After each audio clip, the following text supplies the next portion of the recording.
Hello, everybody, and welcome to Hanging Out with Howie. I have two very, very special guests that are very good in their field, Michele Brannan and Lori Kilmer. Hello, ladies. Hello. Hi. Thank you so much for being here. And as everyone can see, tonight's topic is going to be grammar. You know, does it really matter? Ladies, this is going to be mostly on you. I just have a few questions and some feedback from before we even did the video, but from the advertising we did out there and posting. I'll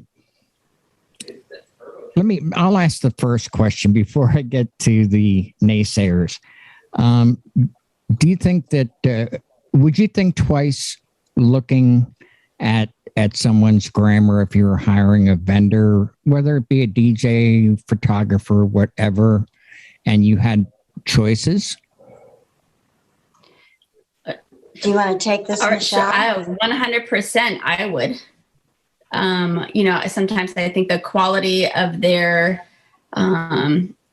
correspondence is, relative to the quality of the product that they, provide. So, somebody who really wants your business will make it a priority to ensure that they have proper grammar. I mean, to a point, we're not saying that needs to be, the King's English or the Queen's English or what have you, but it something that's, a properly, sentence would be, I think they would have a higher priority to me over a vendor who didn't. Lori, what do you think? I'm on board with that. I teach grammar and I always tell the kids that when you go for a job interview or you submit an application or a letter of interest, the person that demonstrates correct grammar and, just in person or in writing is going to get the job over someone that maybe doesn't have correct grammar. Yep. And that's the truth. That was my impression. And that is also why Lori does all of my copy for me. And I am very good at certain things in my business, but I am not the one that would be afraid to ask for help. For instance, if it was music related, I would probably go to Brian, because Brian would not only know the right song, but he would know, what the guy had for lunch when he wrote the song. I mean, that's the depth of his knowledge. And I feel that way about having someone actually doing the copy, with my ideas and actually proofreading. And so, Lori, you've done, you did my EPK, which is an electronic press kit that I send out to businesses and vendors and prospective clients. And you also did for Rachel too, as well, did you? I did actually. Yes. And how did that come about? Did she contact you or? She did. I was actually on vacation in Ocean City, New Jersey. And I said, sure, why not? I love Rachel. And it's always nice to have a fresh eye, with anything that's written. I get asked a lot at work, please look at this email before we send it out, or a letter to parents. And it's fun for me. I don't know. I think Michele and I have had some fun grammar banter because we really love it. It's like a DJ loves music, I think. Yeah, it's true. It's true. I had the same thing at my place of employment. That I'm the proofreader, and everyone gets scared when they see me bring out my red pen. Because I'm ready to, ready to edit. And they're all, you don't need to make it perfect. Just make it so it's legible. And I can't help but make it, what I think. Go ahead and say it perfect. Right. Oh, I think I have a problem. Somebody at work gave me a plaque that said, I'm silently correcting your grammar. And that's hanging behind my desk at work. But all kidding aside, no, you don't have to be perfect at all times. But I think that when you promote yourself on social media, whatever you put out, whether it's a post, an EPK, any kind of advertising, you need to put your best foot forward. And if you aren't the expert, then ask a friend, ask somebody. I'm sure everybody has a Lori or a Michele in their life. They should. That's for sure. Now, what do you think that at least proper grammar, being succinct, is a sign of respect for your prospective client or any business dealing? Would that be a sign of respect? Oh, I think absolutely.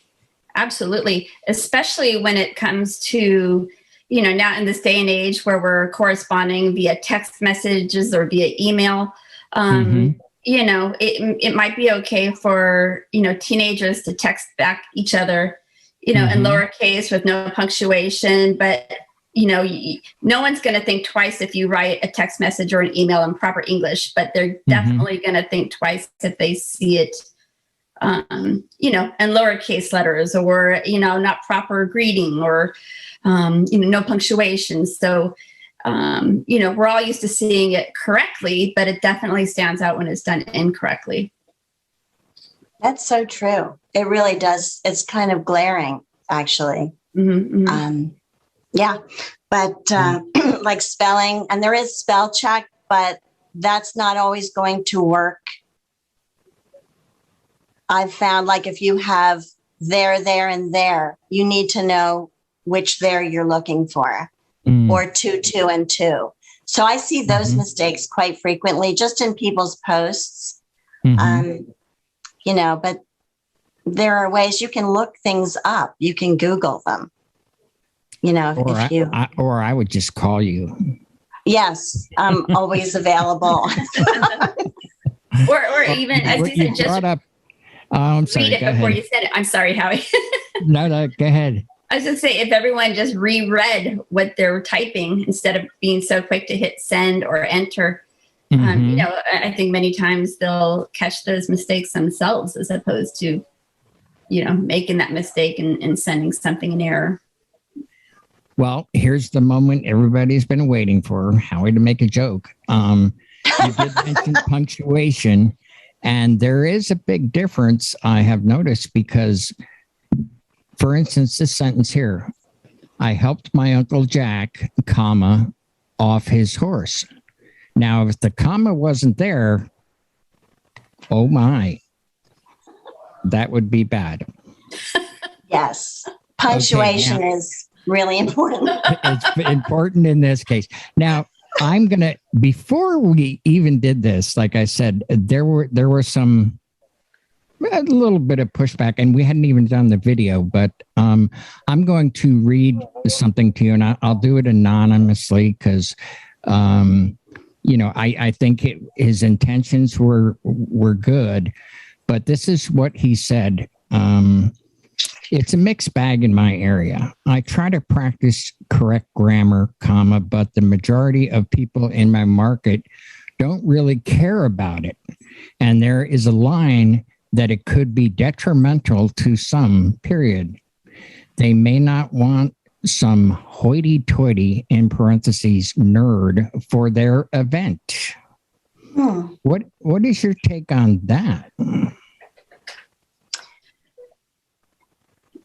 Well, hoity-toity, that's quite a word. I see where that person might be coming from.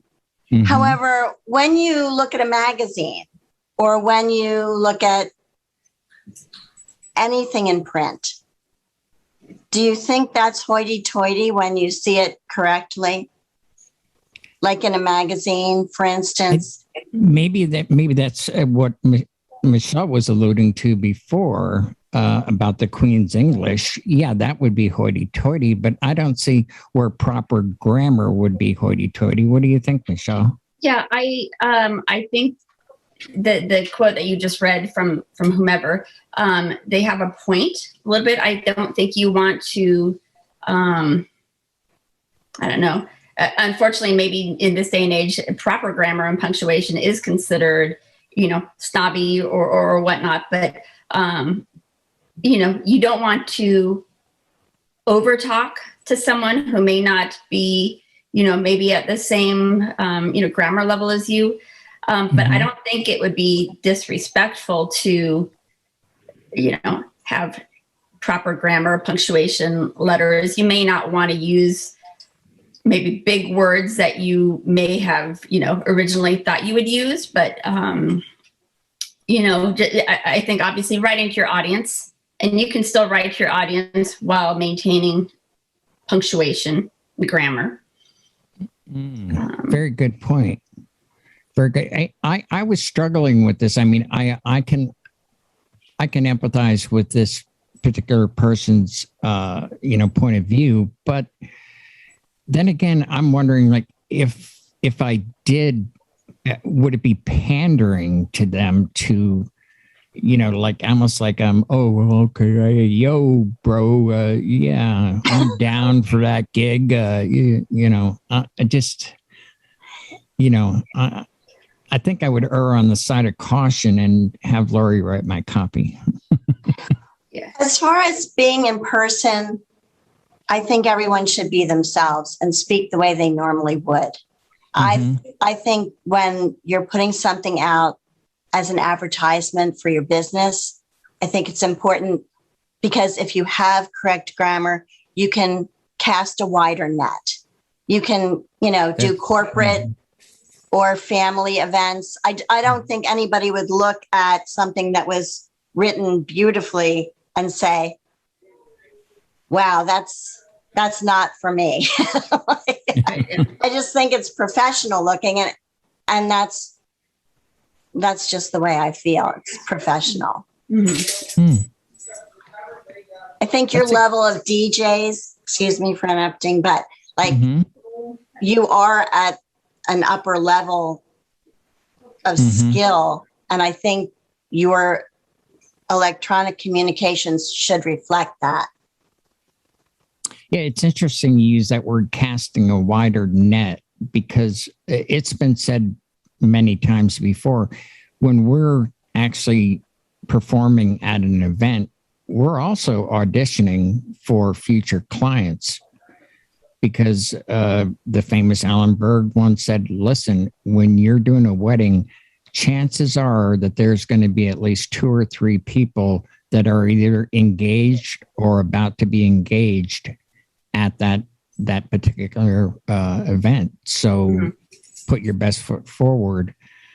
Do you ladies have any final thoughts or something maybe I did not think of because I'm grammarly challenged? That would be grammatically challenged. Sorry. See, folks, I need help. No, I need help. I can't help myself. I don't know, Michele. I just think it's something that in a DJ's business, they should look polished and professional in their electronic communications and any posts that they make too. I agree 100%. I mean, everybody's being judged at every moment. Every post that you make, every text that you send, you're being observed. Maybe not judged, but people will notice what you write, and that will be a reflection upon you, whether you're the way you conduct your business or how you are as a DJ or a professional. I think everything that ties into it is a piece. And, it may sound silly to talk about grammar in this sense, but it's important. It really is. And not only with, proper grammar and punctuation, but also, proper, salutations and making sure, thank you notes and, replying in a timely manner. I think that all ties into, proper business etiquette and grammar and punctuation as well. So that's my 2 cents. That's wonderful. So how does it feel to be the go-to person, both of you in your business world? You're the go-to ladies for, grammar. Is it like a point of pride or, Well, I think, as Lori said, to me, it's fun. I mean, I'm sure 99% of the people out there would be rolling their eyes. But, I was editor-in-chief of my school paper. I was a journalism major. I worked at the Union Tribune, and I wrote copy for a newspaper for advertisements. You're the educator, Lori, so I defer to you for the real rules. But to me, that's what I like to do. Someday I'm going to write a book. And you'll see. But yeah, to me, I enjoy it. I enjoy finding, things that can be enhanced and made a little bit better, and helping somebody in the interim. So, I absolutely love grammar, and even sitting in my free time, I have to show you this book. Okay. Oh, it was not backwards before, but it's Grammar Girls. No, that's quick correct. And dirty tips for better writing. I mean, people give me gifts of grammar because I love sitting and reading, just to make sure. Plus, I tutor in different languages, actually Spanish primarily. And, you've got to have your grammar game there as well. So it's like a DJ and music. This is my music. Yeah. Lori, do you find yourself listening to journalists or watching TV and pointing out mistakes, or your ear just hears it and you're like, I do. And I have to say that it's shocking, but I do hear it. I've heard a few presidents make errors when speaking, but you know what? I do that too. If I'm speaking quickly, I can make mistakes. I make mistakes texting. And once in a while, if I'm posting something to Facebook, I'll read it after I hit send, and then I quickly take it out because I see that I've, forgotten a comma or where it should really be there. Right. so I can't allow that. And my kids make fun of me and say, Mom, by the time you get done texting, it'll be old news. So yeah, but I can't help myself. I love it. Yeah. Well, it's really wonderful to see that passion that you both have for that, and the gift that you have. I know, Michele, you're probably like Lori, where she did my EPK and as we mentioned earlier, Rachel's, but you were on vacation and you knocked it out in like 5 minutes or something. And I'm thinking, it was closer to like 15 till I got the corrections in and sent it back. Oh, okay, but it's super fun. It's like some people do Sudoku and I do this. Yeah, I really thought I had something really hot there, and I spent, I don't know, 3 or 4 hours, and then you looked at it. I did a little rearranging. Did it in 10 minutes. Well, ladies, thank you so much for your gift to our viewers here. And we empathize with you folks. If you do you, and I'm going to do me, and I'm going to ask for help. If you have your own thing, that's wonderful. But, take it for what it is. And thank you again, Michele and Lori. And we will see you next week. All right. Thank you for tuning in. Take care. Thank you. Goodbye. See ya. Bye.